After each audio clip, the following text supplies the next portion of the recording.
Good evening, everyone. Welcome to the 22nd episode of ICC Biz Live, our knowledge show. Today, we have with us a great technical person, L. Venkat Subramaniam, in short called Venkat. He heads IBM Quantum India. He is a PhD from IIT Delhi. A 26-year-old tech career, he has earned 34 patents, published 150 research papers, and received the title IBM Master Inventor. I thought I was a like great in learning, but compared to him, I am nothing. So Venkat, welcome to the show. Please briefly introduce yourself to the audience, and then we will begin our mix of questions of technical and commercial. Thank you. Thank you so much, sir. I'm really privileged and honored to be invited to the show. I'm very happy. When you invited me, I was thrilled that I get to talk to you here. It's a privilege. So, a little bit about myself. So, as sir introduced, I am working in IBM now, and I lead the quantum division here in India.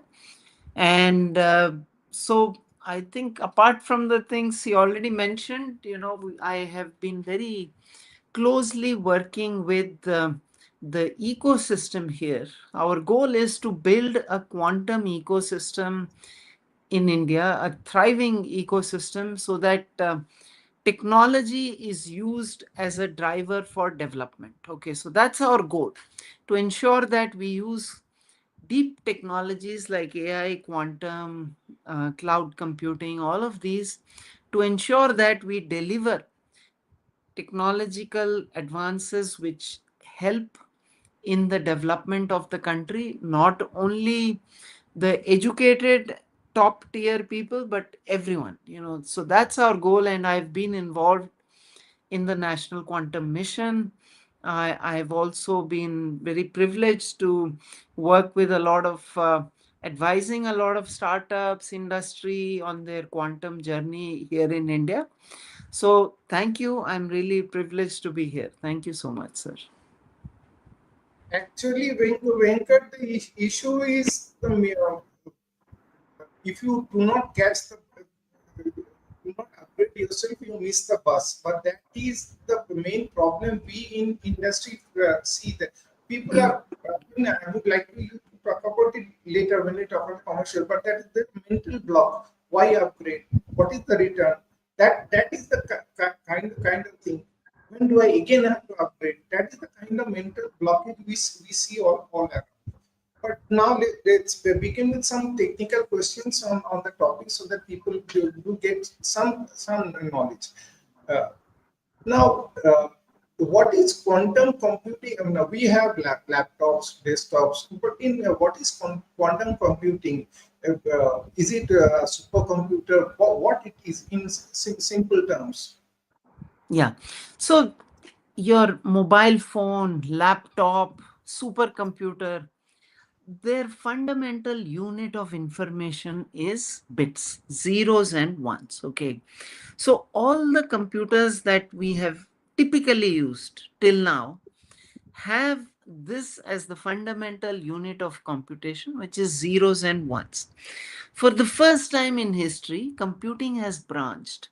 Now there are two kinds of computers. One is the 0 1 computer, the bits computer, and the quantum computer is no longer using the same technology. It is an entirely different one. It does not use bits for its computation at all. Okay, so that's the change now. And that's why computing has branched. Two types of computing have now emerged, two very, very different types of computing. One is, as I said, the bits, zeros and ones, and the other is this qubits. Okay, qubits, quantum bits. These quantum bits, is that they use this uh, quantum mechanical phenomena, which are called superposition and entanglement. What is superposition? Superposition is where a qubit can be both 0 and 1 simultaneously. Okay. So unlike our classical mobile phone, laptop, and all of them, the qubit can be both 0 and 1 simultaneously. Okay. And then multiple qubits can be made to correlate together, work together, and that is called entanglement. So these are the two very special properties which the quantum computer has. And these qubits are subatomic particles. Okay, so these could be electrons, neutrons, small atoms, small molecules, which have this special property that they can be in superposition and entanglement. Okay, and that's the special power of the quantum computer. It is able to use these properties of superposition and entanglement being simultaneously 0 and 1, and two qubits getting entangled with each other. This enables the quantum computer to mimic nature more closely. So far, what do we do? You take a molecule, or you take an image, or you take quantum things, and you try and represent them with a string of zeros and ones. And because of that, there is some loss of information, loss of processing, extra complexity in representing that data, because you are now reducing nature to a string of zeros and ones. But quantum, you no longer have to do that. The molecular properties are exactly the same for the molecules and for the qubits. And that is what helps you in the computation of certain types of things. So quantum computing is good for certain things like simulating nature, things like optimization or deep mathematics problems.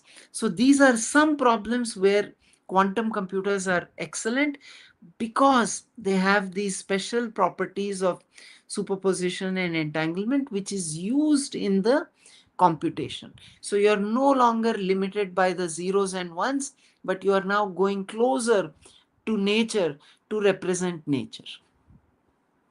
So basically, entanglement helps you to portray reality much more. So, what I understand, you describe a transformation from a CPU to a QPU. Am I right? Correct, very true. So today we have CPU, we have GPU. GPU is the accelerator we use for certain kinds of AI programs, right? Okay. So all our AI programs use GPU, which is really a neural kind of processing, right? Neural networks, right?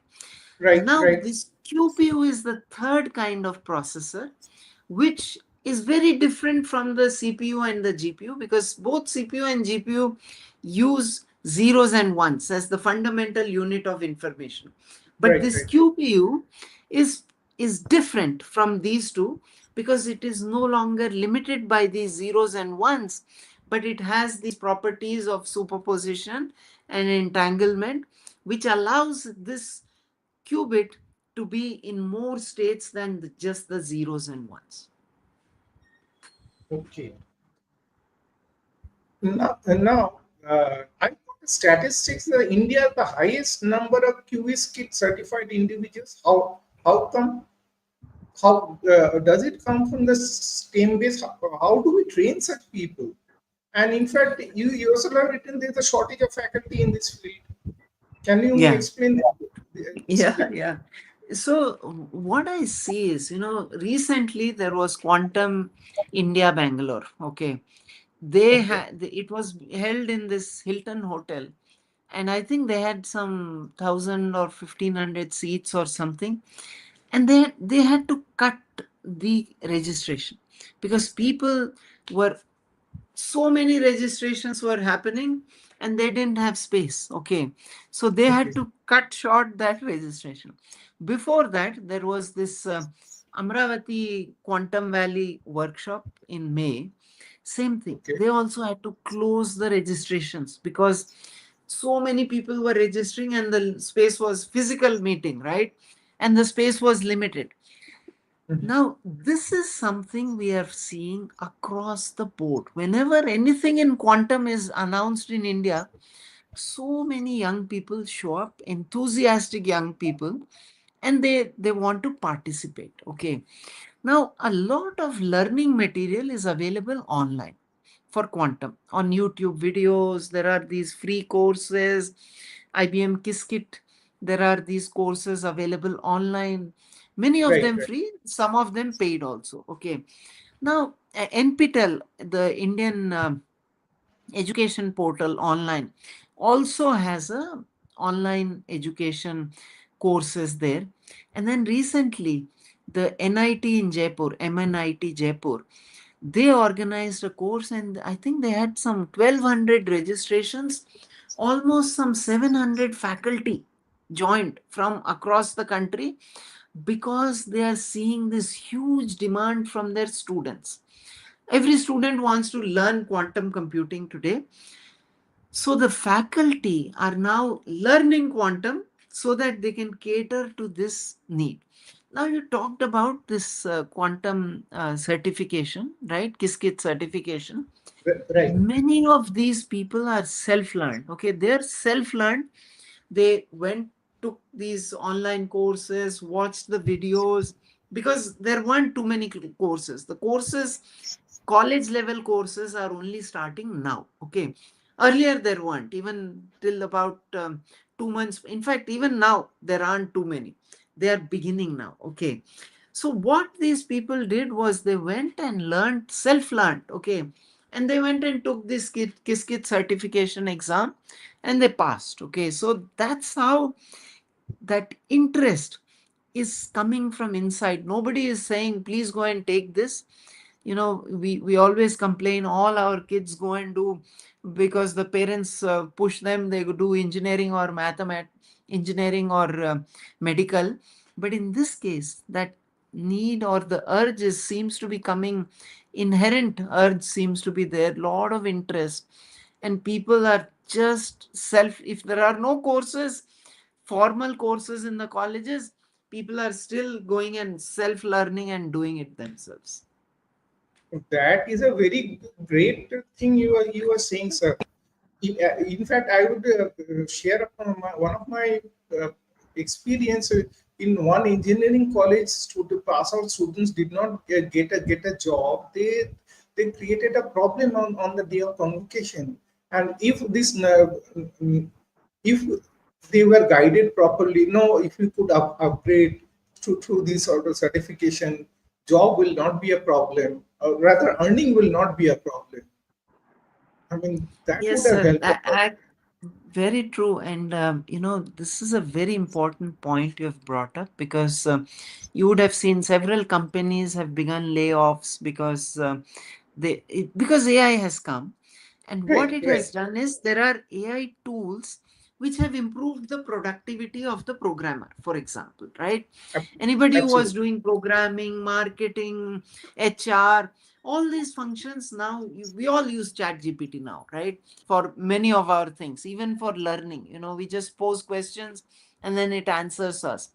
So what is happening is, a lot of these tools are available, and learning now has to be very hands on. Okay, kids have to go and use tools on GitHub, to use tools like co-pilots, because programming is no longer a function that requires too much skill. What you really need Yeah, is to be yeah, able to use the co-pilot and be yeah. productive, be Absolutely. Yes. fast in solving real problems in the world. Okay, that capability is what we need to provide our children, whether it is AI, quantum, all of these.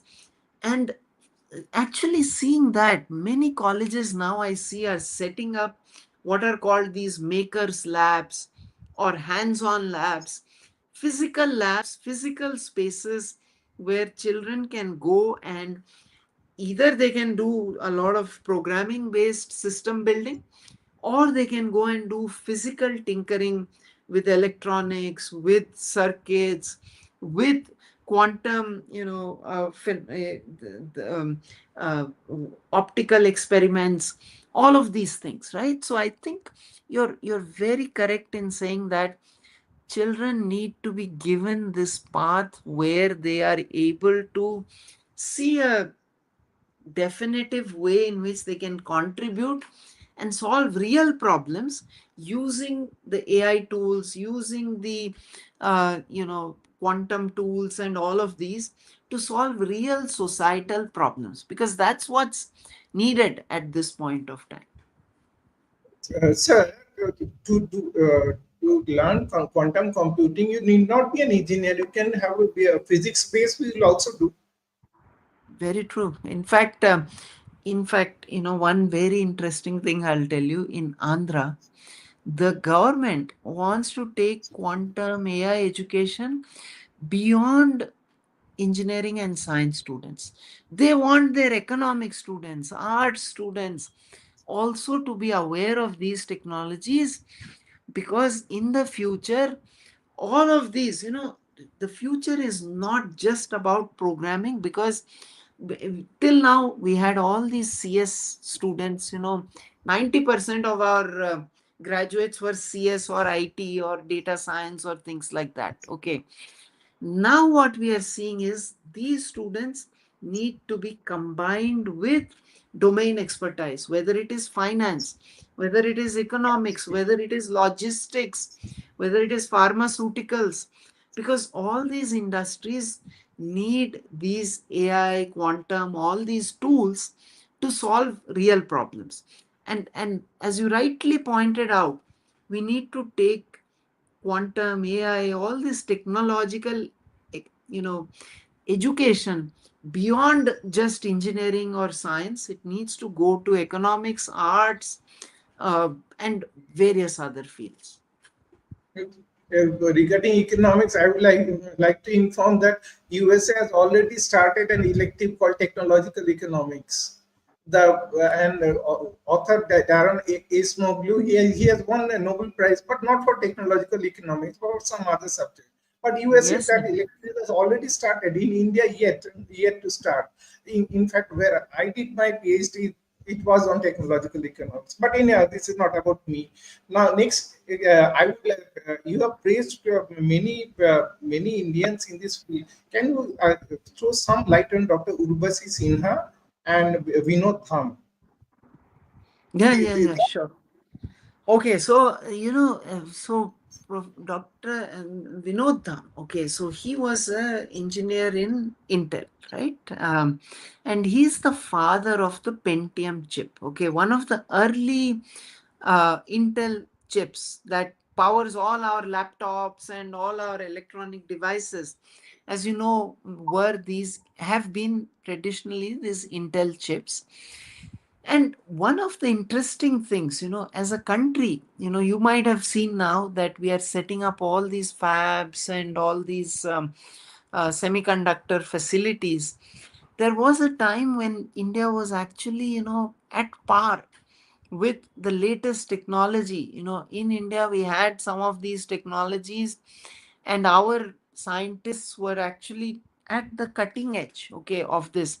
And Vinod Dham was one of the graduates from these systems, one of the IIT systems. When he graduated, he went to Intel, and he was the person who led that Pentium chip development, right? So beautiful path, but I wish that we had the industry to take him in at that time as a youngster in the 70s and 80s.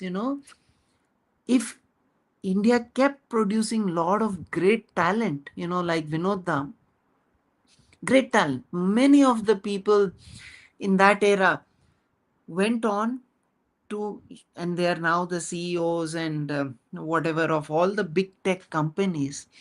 But I think the point is that we produced all this talent, but we had no way of consuming this talent. We produced beautiful, world class, world beating talent, but that talent, we could not give them good enough jobs here. We could not give them that opportunity here. And so, yes, they had to go to other countries and to work in other countries to build technology, which we are now paying to get. We are paying huge money to actually get that technology in back into India that a lot of these Indians created. You also mentioned Professor Urvashi Sinha. She's a professor in Raman Research Institute, and she did her PhD in Cambridge. She has won several awards, including the Shanti Swarup Bhatnagar Award, which is given to young scientists under 45 years old who are leaders. The best scientists in India get that award every year. And she's got that.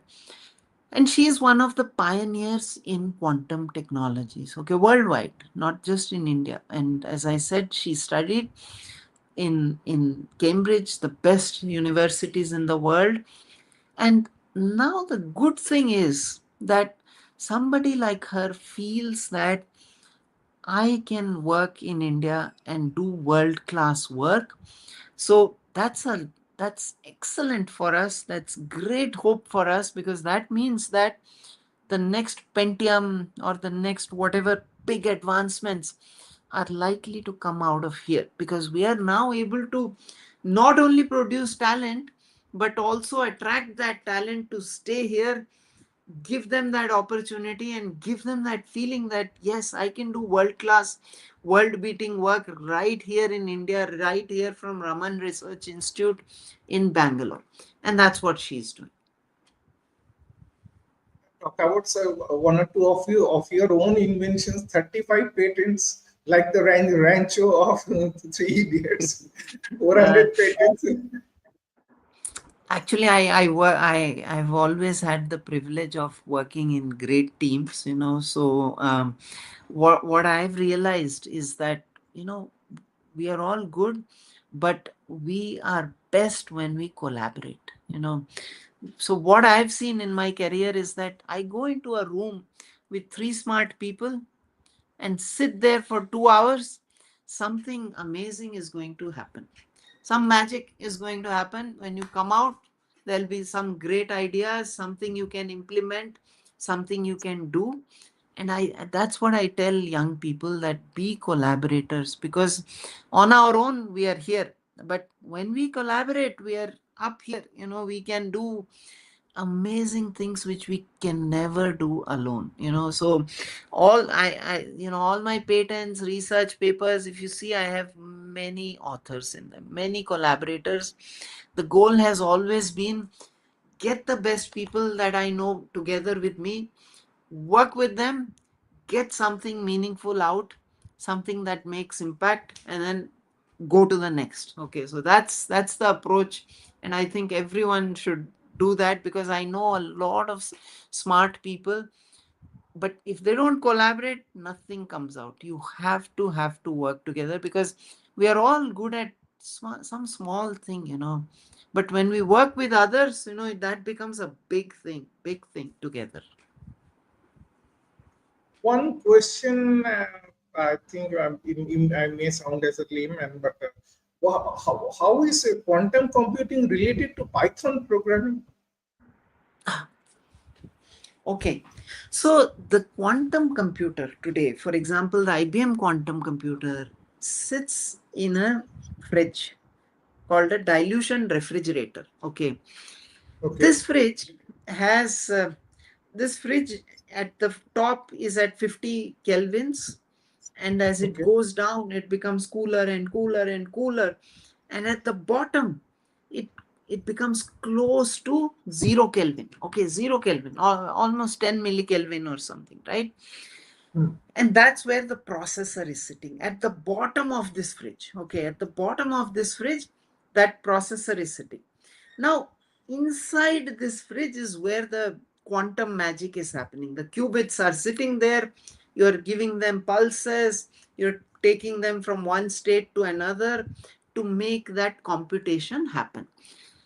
Outside of that fridge is the control electronics. Okay, the control electronics is bits, basically, which is used to control the qubits. Okay, as that bits that you have outside the fridge is used to generate the pulses which control the qubits. Okay, now you will know that for your, today there is Python, Java, C++.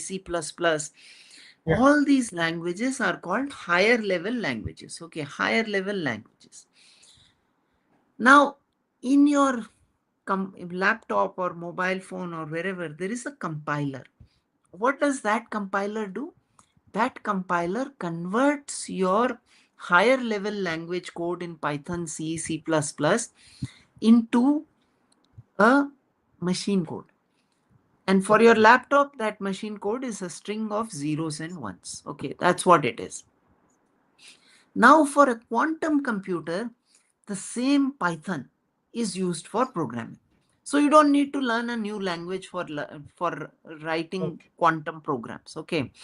But what is different is that compiler or the transpiler now no longer converts it into a strings of zeros and ones, but it now converts it into the superposition entanglement circuits to compute the quantum phenomena, right? The qubits, to put them into different states.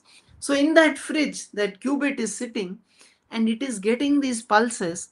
Those pulses are now coming from your Python program, and that Python program gets converted into these set of pulses which run the quantum computer. So in that sense, it's very easy, and that's why you find all the kids so excited, because all they need to learn is Python. With the same Python, they are able to program the quantum computer also. Okay. Now, coming to India's hardware industry, the way our software industry has taken off, it never really took off that way. I mean, it seems our hardware industry got established abroad, and some, as I am getting similar vibes from you. Anything more to add? Yeah. So today, you look at your laptop or mobile phone. 5 countries control the supply chain. Five. There is US, China, uh, South Korea, Japan, and Taiwan. Okay, 5 countries are controlling the complete supply chain for most of the electronic components today. Okay, that's the world today. Okay, yes, we may. Do you know who was the competitor to Apple in 1976? No. It was HCL, Indian company. Okay, we had made microcomputers, the small PC, in India in the year 1976. HCL had done that. HCL today we know it as a software company, but it was started as a hardware company. Of course, we never realized that we have such beautiful things in our hands, like a personal computer. In fact, the IBM PC came much after that. Okay, it came much after that. So we never realized that we have all these beautiful technologies in our hands, and slowly we just dropped them one by one. We had semiconductors, we had personal computers, all that gone. Okay, primarily because we did not realize that it is not just enough to have talent, but you need to have an industry, you need to have an ecosystem, and you need to have enabling government policies. You can't say that you make a PC here, but I will put import duty on all the components. Then what happens? The PC made in India is much costlier than the PC made in any other country. And that's what happened in the 70s. Okay. The made in India PC was so expensive that we could not sell it anywhere. Okay. So this is the whole point, that to build a thriving hardware ecosystem, you need to have policies in place, you need to have manufacturing in place, you need to have incentives in place. But the talent is here. You look at talent for anything, it originates in India. It doesn't matter. You think of any technology. Father of fiber optics, Kapani. And we just talked about Vinod Dham. You talk about wireless, a person, Paul Raj, Indian guy. he was in DRDO before he left. He retired and then he went to US, and all your MIMO on your the antenna on your mobile phone made by him. So a lot of these technologies, hardware industry, we need to now build it here. But it is in software, we know how to do it now, but in hardware, we don't know how to do it. So we need some little bit of, hand holding from the government, some incentives, some help in terms of technological joint ventures or things, collaboration between our faculty and industry partners. All of this needs to happen quickly, because time is of essence. You're already seeing all these tariffs, giriffs, all those things happening, and countries are putting export controls on technology, all those things. So we need to start moving, and it can happen. We've seen it across the world. You look at where South Korea was and look at where it is now. You look at where China was, look at where it is now. It just requires dedicated effort from all of us, and we'll get there. So coming to the point of semiconductor, we are now giving PLIs or policies much more conducive. But nanometer node within fabrication plans from 800 to 2 only in abroad, and India is somewhere it is around 28-30. Can you explain? Or is it Yes. even higher in India, more than 28-30? Yeah, so yes, I mean it's currently higher, but we are building a fab. I think in the Tatas are building it in Gujarat and Assam somewhere. So these will be 27. Now, if you look at the current, the state of the art, for example, your mobile phone, it requires 5 nanometers. Okay, 5 nanometers. Your laptops are also 5 to 7 nanometers. That's where things are.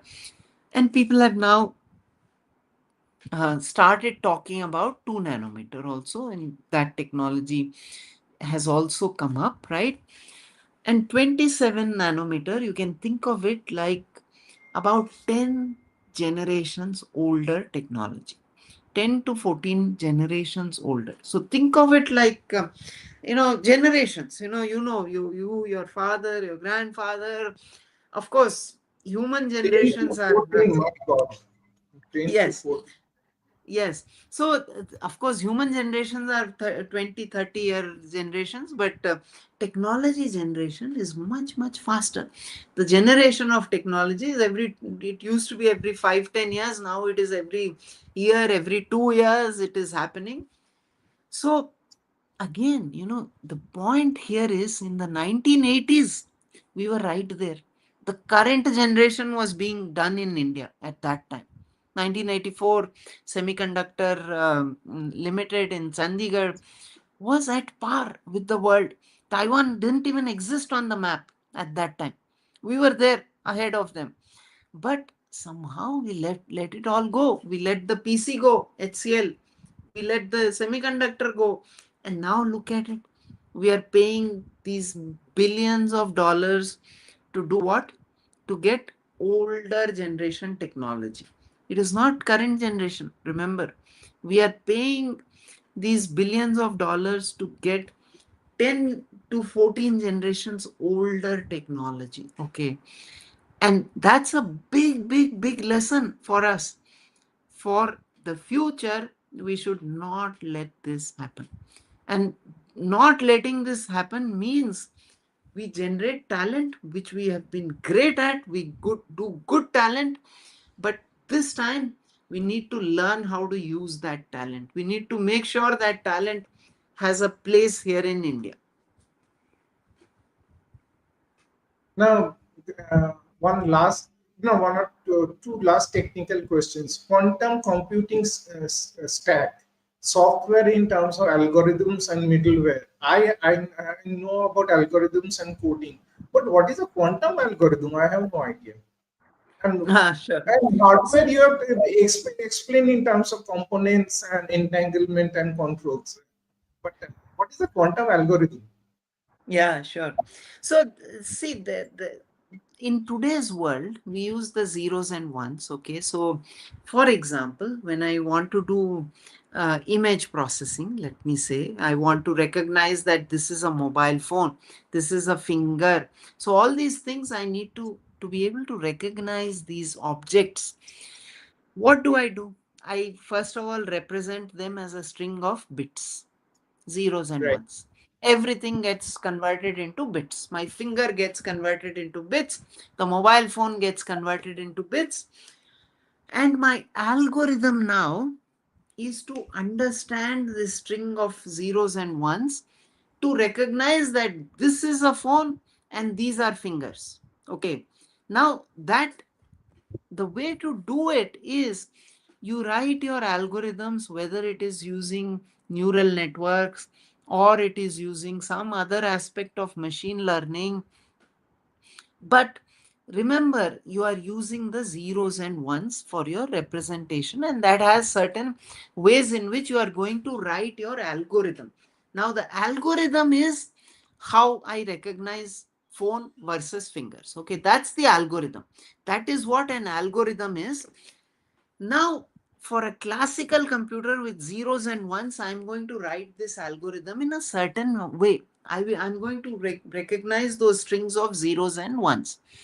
On a quantum computer, the representation itself changes of this phone, of my fingers, and the algorithm also changes. Why? Because now it is not a string of zeros and ones, but it is those special properties of superposition and entanglement.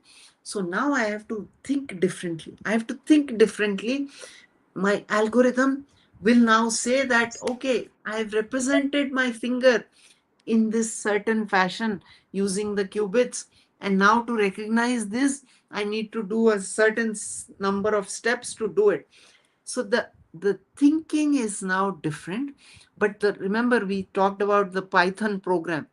The way you write your program is the same, but the way you structure your program into an algorithm becomes different. Okay, so that's I mean, that's at a very, very high level. That's what this is. What is the importance of standardization and interoperability in this field? That's a very important question because industry does not take off without standardization, right? So if today there are somebody is making a mobile phone, let us say, that company does not make all the parts itself. There is no company, even you look at automobiles, Maruti does not make all the parts itself. You look at Kia, you look at any other automotive, you look at aeroplanes. The aeroplane, Boeing and Airbus are there. They are manufacturers of the aircraft, but they are not making all the parts themselves. In fact, even the engine is coming from GE, right? So the important point here is that the components or the parts, you need to have a structured way of saying that this is the kind of part I need. Okay, this is how the input to this part should be this. So for example, on your mobile phone, it could be the camera. So the camera, iPhone will not make the camera itself, but it will say that the lens, it should have this focal length, it should have this dimension, it should have this size so that I can fit it on this camera. So all of this is called standardization and characterization, which is that once a company makes that part, how do I know that it fits my thing? You could look at a shirt. There is the standardization is that the shirt has these, everybody makes shirts in this fashion today. There's a front, there's a back, there is an arm. You stitch it all together. There's a collar, there are buttons, and then there are sizes. But characterization is that two manufacturers are making the same shirt, but one shirt, the quality might not be very good. The other shirt, the quality might be very good. So how do you measure that quality? That's the characterization, right? So the standardization is the structure, buttons here, collar here, arm here, and all those things. And then the characterization is to say how good the shirt is that you have made. And then Apple might say, okay, you've made the camera to my specifications. Now I will take it. So this standardization is very important because whoever is doing this standardization basically controls the market. They are going to say that this is how you make it, and how you make it is now determined by that person who's setting the standards. So on the standardization table, you don't get a place unless you are actually making things. Nobody is just going to call a random so if people are standardizing how shirts are made, they will not call me to that table unless I Mm. know how to make shirts. So the Right. same thing happens in electronics. Uh, Now let's talk some business. How do companies commercially gain from this technology, quantum computing? Yeah, so that's a very important question for everybody. Why are so many countries having national quantum missions? Tens of countries have now started national quantum mission. The reason is that they've been told by their intelligence agency, by their think tanks, their industry partners, everyone saying that the country that takes the lead here will have several decades of economic dominance over the world. That's the simple thing. It's about business. The point is, you will lead in business if you are able to utilize the power of quantum computing. Why are people now, every company is being told, go use AI, go use AI? Because people believe that will give them that technological advantage, be able to solve world problems like uh, agriculture, for um, whether it is climate change, all of these things, which are, we just saw there was this uh, very I mean, just yesterday in Uttarakhand, the whole village got destroyed, right, by the flood waters there. And that is happening. Why? Because these days climate change is a real thing. Instead of having whatever 100 millimeters of rain in 10 days, we are getting it in 2 hours sometimes. And then the remaining time, there is no rain. Suddenly, all the rain comes in 2 hours, 3 hours, and that causes havoc. Okay. Now, how do we model some of these things? Whether it is for humanitarian aspects like flood monitoring, flood prediction, all of those things, or it is for economic things like logistics, finance, pharmaceuticals. How do you build better battery materials? How do you build medicines quickly? All of these people believe that because now you have a quantum computer which can model nature, what is a medicine? Medicine is a molecule. And today we are not able to simulate these molecules very well using zeros and ones. So now quantum computer uses the same principles of nature. So it is expected that drug discovery, which used to take $1 billion to manufacture one drug from start to finish and takes 5 years to 10 years, instead of that, you can now do it much faster. Just like many of the technologies today, like for example mobile phone in the 90s. In fact, I was at this um, talk recently where the chief minister of Andhra was saying in the 90s people were asking him, sir, why do we need mobile phone? We are a poor country. What is the benefit to the farmer from a mobile phone? Can you tell us? These were the questions he was asked in the 90s when they wanted to bring mobile phones to India. Because mobile phones were this big and they were very costly, only the richest person in the country could afford a phone. Okay. Now look at it. Is anybody in their right mind going to ask how is the mobile phone useful for a farmer? Nobody will ask that. It's so every technology when it starts looks as if it is very inaccessible. Only the richest people or the top scientists can use it. But the magic happens when we make that simple, simple for everyone to use, and that only industry does.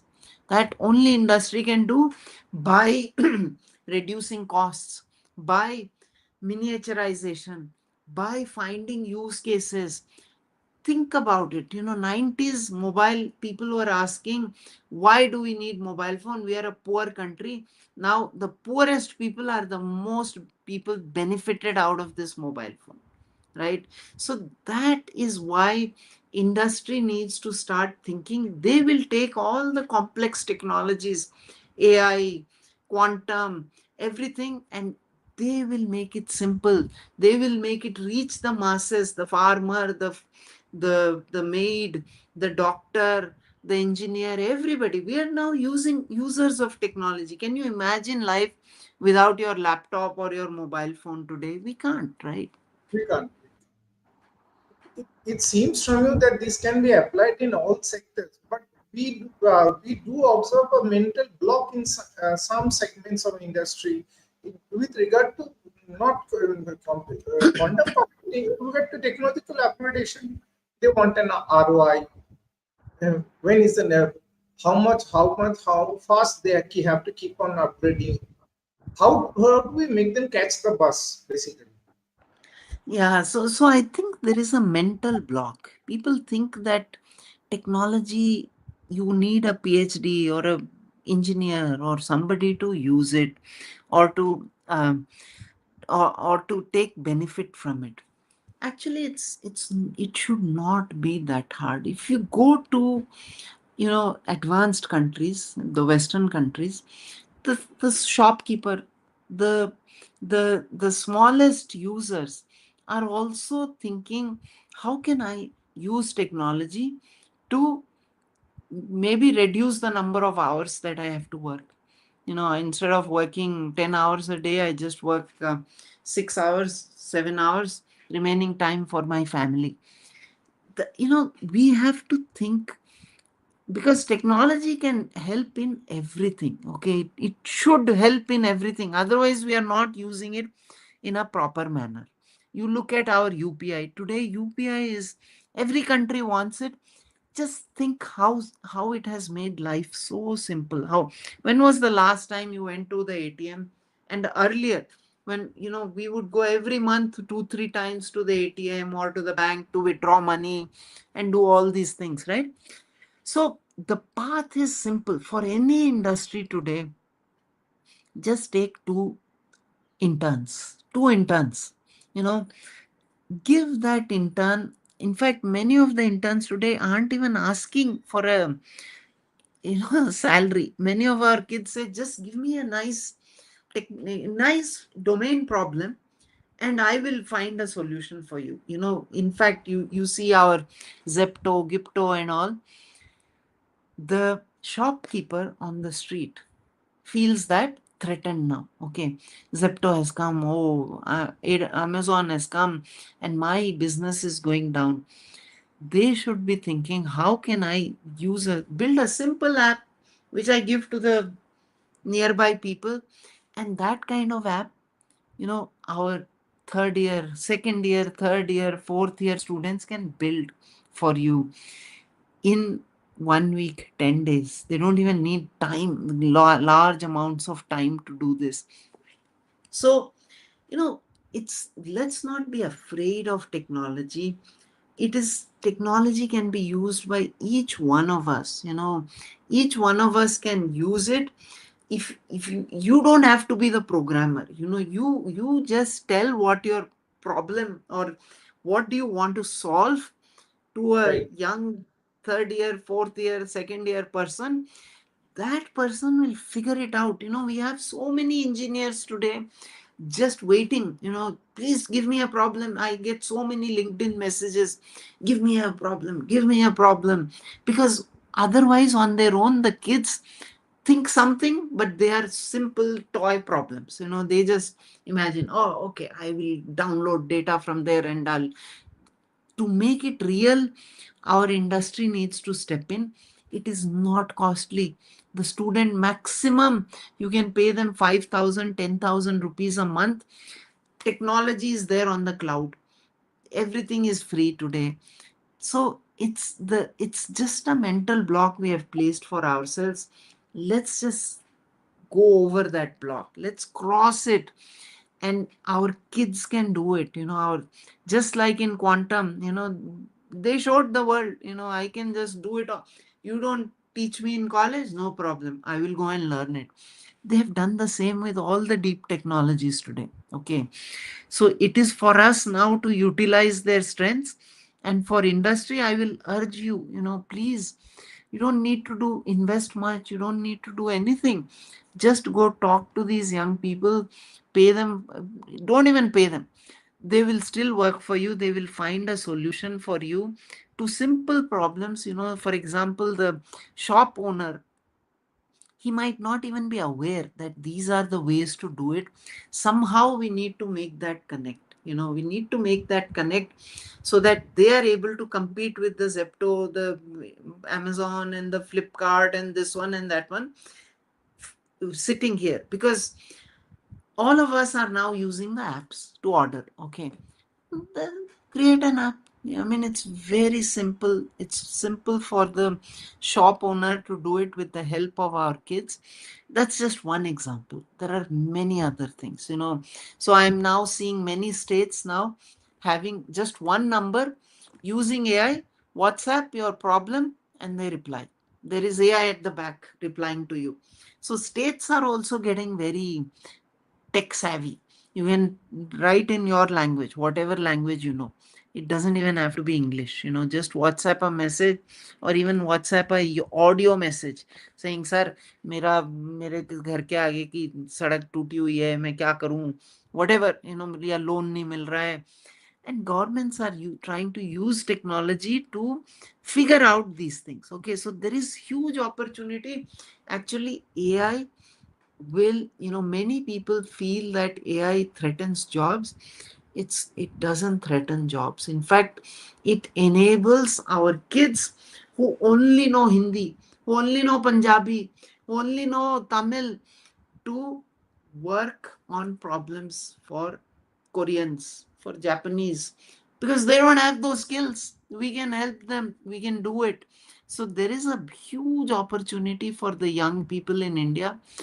We just have to enable them.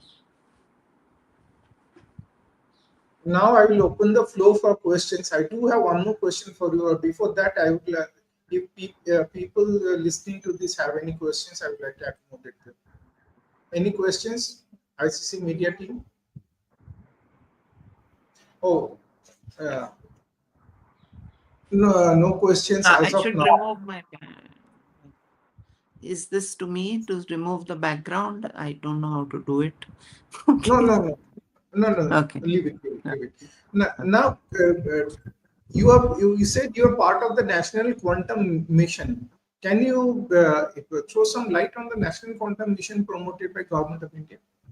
Yeah, so the National Quantum Mission is being run by the Government of India, Department of Science and Technology. Okay, so the government said that we want to invest 6,000 crores as seed money. Beginning, there's more money that will eventually happen, but to start with, we will invest 6,000 crores to build technology. Okay, not only science but technology. Because what has happened in the past is we have built science, and then those scientists have gone away to other countries. This time, the government's goal is not only to build science, but also to build technology, usable technology, something our population will benefit from. People in our towns, cities, everybody should benefit from this. Okay. So the National Quantum Mission is about taking a very, very deep technology like quantum technology and making products out of it, making usable things, solving real tangible problems from it. Okay, Just yesterday, there was this what they called a sector-specific workshop in Amravati, Quantum Valley, where they said they brought together academicians, industry, and startups from India. And the industry people shared their industry problems, tough problems they are not able to solve. Things like I have 20 trucks and I have to serve 50 cities, and I have to carry rice bags, and I have to drop 20 bags in Chandigarh, and then 40 bags I take to Shimla. What is the best way to do it? It's an optimization problem. It's a real problem. You solve it, you save trucks for this company, you save electricity for this company. You also allow the poor truck driver more time to spend with his family because he's not wasting his time doing all wasteful driving. Okay. That's a beautiful problem. It's a real problem for the truckwala company. It's a beautiful problem for the mathswala. He says, oh, nice, I have a combinatorial optimization problem, which if I solve, not only does it give me a research paper or a patent, it also solves a real problem for somebody here. So this sector-specific workshop was to bring together industry, startups, and academicians to solve real problems. Okay. So that's the power.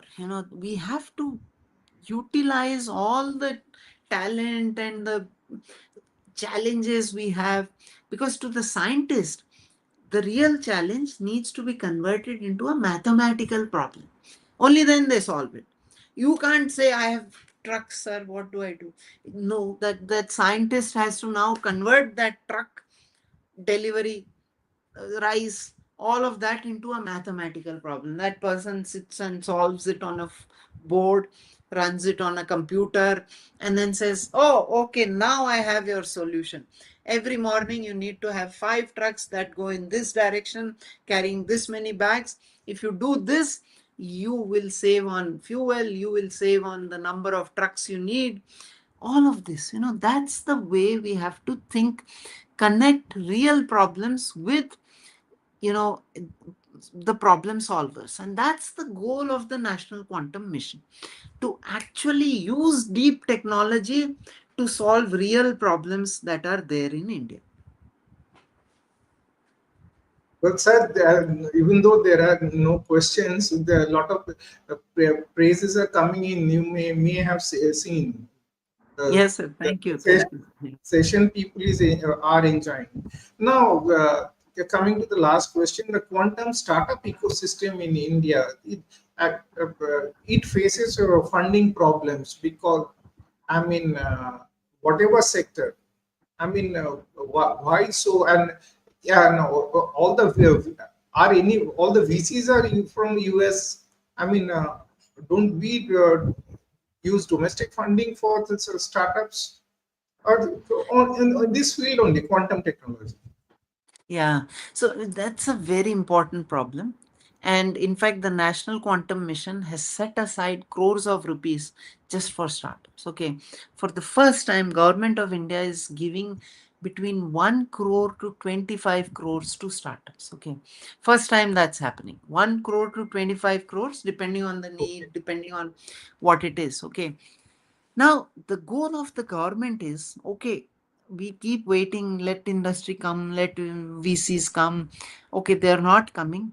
What we will do is we will fund this 1 crore to 25 crores to begin with, and that reduces the risk for the VC.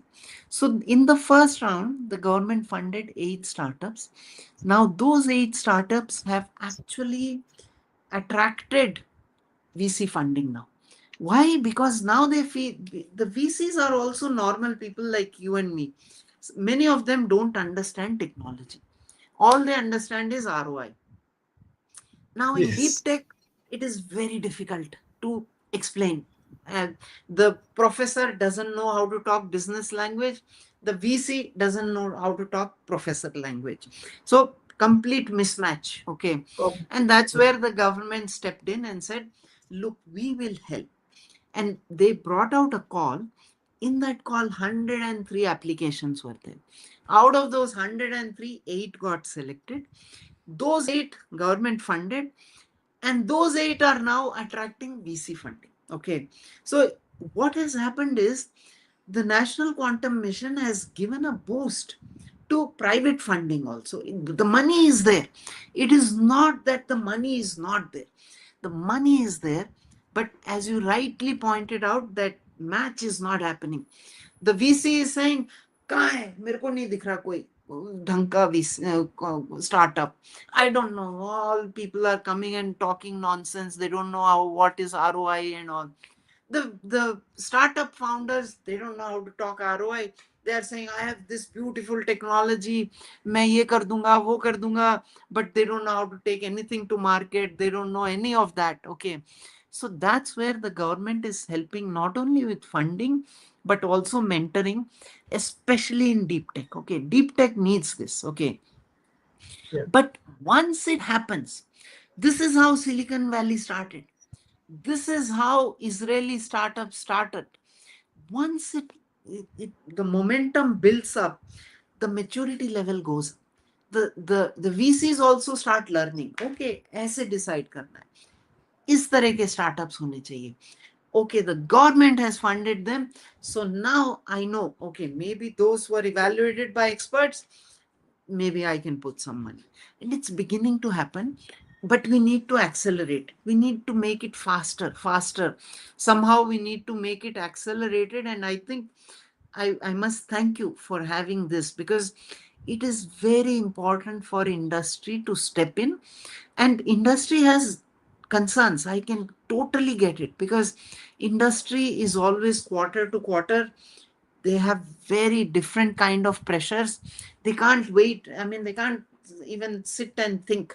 They have to, be on the move. Otherwise, the competitor will come and take them away. Yeah, but that is the basic thing. To a deep tech, IRR, internal rate of return, is something they don't know. And to a VC, IRR is something common. Linking this deep tech to IRR is the task of the day. Yes. Right? And that's why forums like these, I feel, should be happen more. You need to invite the professors. You need to invite the industrialists to the professors, so that they talk. Like I said, if 2-3 people get into a room for 2-3 hours, smart people, they will come out with real things. They will bring out real solutions, but they are not getting into the room right now. And you need to get them into that room. That's what Right. you are doing through this. Yes. Yes, sir. So now I will end the session here, and I would request you to follow this up with an article which will publish in our magazine. Thank you, sir. Big honor for me. Thank you. I really appreciate you calling me here. It's been a pleasure. Thank you. It's equal, Okay. sir. Okay, sir. Okay. Bye.